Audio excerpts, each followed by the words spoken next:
انسان کو اللہ تعالیٰ نے اتنی نعمتیں عطا کی ہیں کہ اگر وہ ان کا احساس کر لے تو کبھی بھی ناشکری اس کے انداز سے، رویے سے اور اس کی طرز زندگی سے ظاہر نہ ہو، بلکہ اس کا سانس سانس جو ہے وہ اللہ کا شکر کرے، اللہ کی تقدیس کے گیت گائے۔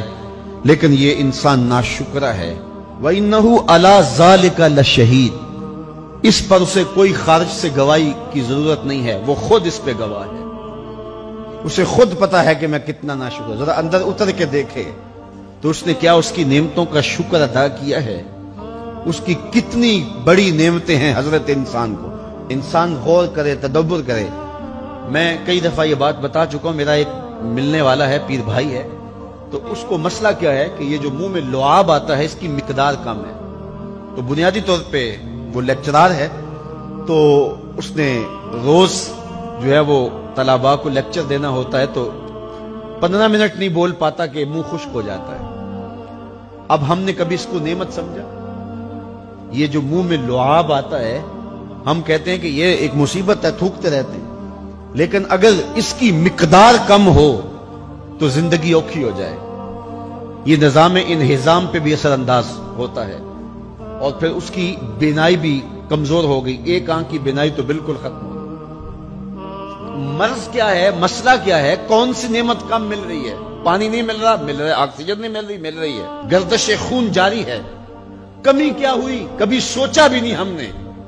لعاب کی مقدار ضرورت سے کم ہے تو زندگی مشکل ہو گئی۔ انسان یہ لعاب جس کی اہمیت تیری نظر میں کوئی نہیں، یہ کم ہو تو پھر زندگی عذاب بن جائے۔ تو اللہ نے جو تجھے نعمتیں دی ہیں اگر وہ نہ ہوں تو پھر بتا زندگی کیسے گزرے۔ تو انسان کو اتنی نعمتیں دی ہیں، اللہ نے اتنا کچھ عطا کیا ہے۔ اوناسس نامی دنیا کا امیر ترین شخص تھا، اس کی آنکھوں کے پپوٹے کام کرنا چھوڑ گئے۔ یہ آٹومیٹک سسٹم رب نے لگایا ہوا ہے، ادھر سے تنکا اڑا، ادھر آنکھ بند ہو گئی۔ اب ڈاکٹر سلوشن ٹیپ لگا کے اس کی آنکھ کھولتا تھا، اور جب سوتا تھا تو ٹیپ لگا کے بند کر دیتا تھا۔ کسی نے اس سے پوچھا کہ زندگی کی سب سے بڑی آرزو؟ کہا کاش اپنی آنکھیں اپنی مرضی سے کھول سکوں۔ کہا اس کے لیے کوئی قیمت پیسے دینے پڑے تو کتنے دے گا؟ کہا ساری دولت لگا دے۔ کبھی ہمیں یہ احساس ہوا؟ بہت سارے لوگوں کو آج پتا چلا ہوگا یہ بھی ایک سسٹم ہے، ایسا ہے، رب نے قدرتی لگایا ہوا ہے، اس پر کوئی بل ہی نہیں کبھی آیا۔ آپ 3 مہینے بل نہ دے تو واپڈا والے میٹر کاٹ دیتے ہیں کہ نہیں؟ بجلی کاٹ دیتے ہیں، سوئی گیس والے کنیکشن کاٹ دیتے ہیں، لیکن ساری زندگی رب کو سجدہ نہ کرو۔ اس نے کبھی سورج کو نہیں کہا کہ اس نافرمان کے گھر تیری روشنی نہیں جانی چاہیے۔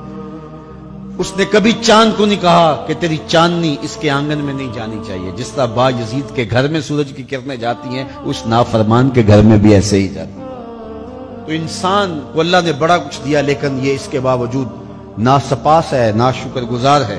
تو کہا اس کے لیے کوئی اس کو خارج سے دلیلیں نہیں چاہیے۔ انسان اگر اپنے پہ غور کرے تو انسان کے اندر ہی سب کچھ ہے۔ میں کہاں کھڑا ہوں مجھے پتا ہے، آپ کہاں کھڑے ہیں آپ کو پتا ہے۔ یہاں میں واز کر رہا ہوں، تلقین کر رہا ہوں، نصیحت کر رہا ہوں، آپ کی نظروں میں بہت اچھا ہوں گا۔ میں اچھا ہوں یا نہیں ہوں میں اچھی طرح جانتا ہوں۔ آپ میری نظروں میں بہت اچھے ہیں، آپ اچھے ہیں یا نہیں ہیں یہ آپ اپنے سے پوچھیں، آپ اچھی طرح جانتے ہیں۔ انسان اپنی حقیقت سے خود آگاہ ہے کہ وہ کس جگہ کھڑا ہے، وہ جانتا ہے۔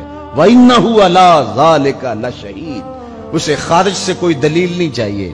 آج وقت ہے اپنا ربط رب سے جوڑ لیں۔ اس کی رحمتوں کے دروازے کھلے ہوئے، اس کی کرم نوازیوں کا می برس رہا ہے۔ یہ موسم نور ہے نا، ایک نیکی کرو 70 نیکیوں کا ثواب ملتا ہے۔ کرم نوازیوں کی برکھا برستی ہے۔ وہ ایک فقیر تھا، وہ بازار میں کھڑا رو رہا تھا۔ کسی نے رک کے پوچھا، کہا بابا کیوں رو رہے ہو، کیا ہوا ہے تمہیں؟ کسی نے مارا ہے، تنگ کیا ہے، بھوک کی شدت ہے، کیا ماجرا ہے؟ کہا نہ بابا یہ میرے مسئلے نہیں ہے۔ کہا پھر کیوں کھڑے ہو؟ وہ مجذوب تھا، کہنے لگا میرا پروگرام بنا کے بندوں کی اور رب کی صلح کروا دی۔ تو کہا پھر کیا ہوا؟ کہا وہ تو مانتے ہیں یہ نہیں مانتے، وہ تو کہتا ہے لے آئے نے میری دہلیز پہ، ایک آنسو سے سارے گناہ معاف کر دوں، لیکن یہ میری سنتے ہی نہیں ہے۔ ایسا پیار ہو گیا دنیا سے، میری بات ہی نہیں سمجھتے۔ میں انہیں سمجھاتا ہوں، آگے سے مجھے پتھر مارتے ہیں۔ میں ان کی خیر کے لیے ان کو کہانی سنا رہا ہوں، میاں یہ دنیا عارضی ہے، لیکن یہ مجھے گھور گھور کے دیکھتے ہیں۔ مجھے ان کی عقل پہ رونا آ رہا ہے، وہ کہتا ہے لے آ میری چوکھٹ پہ، ابھی معاف کر دوں گا، ایک آنسو سے سارے گناہ دھو ڈالوں گا، سمندر کی جھاگ کے برابر بھی گناہ ہیں تو مٹا ڈالوں گا. لیکن یہ سمجھتے نہیں ہیں. خیر وہ چلا گیا. اگلے دن گیا تو قبرستان کے قریب سے گزرا تو وہ فقیر وہاں کھڑا رو رہا تھا. تو وہ پھر رو گیا. کہا بابا عجیب کہانی ہے تیری، بازاروں میں بھی روتا ہے اور قبرستانوں میں بھی روتا ہے، آج کیا مسئلہ ہے؟ کہا آج بھی میرا کل والا ہی مسئلہ ہے. کہا آج کیا مسئلہ ہے؟ کہا آج میں ادھر آیا تھا کہ ان کی اور رب کی صلح کروا دی. تو کہا آج پھر کیا بنا؟ کہا آج یہ مانتے ہیں وہ نہیں مانتا.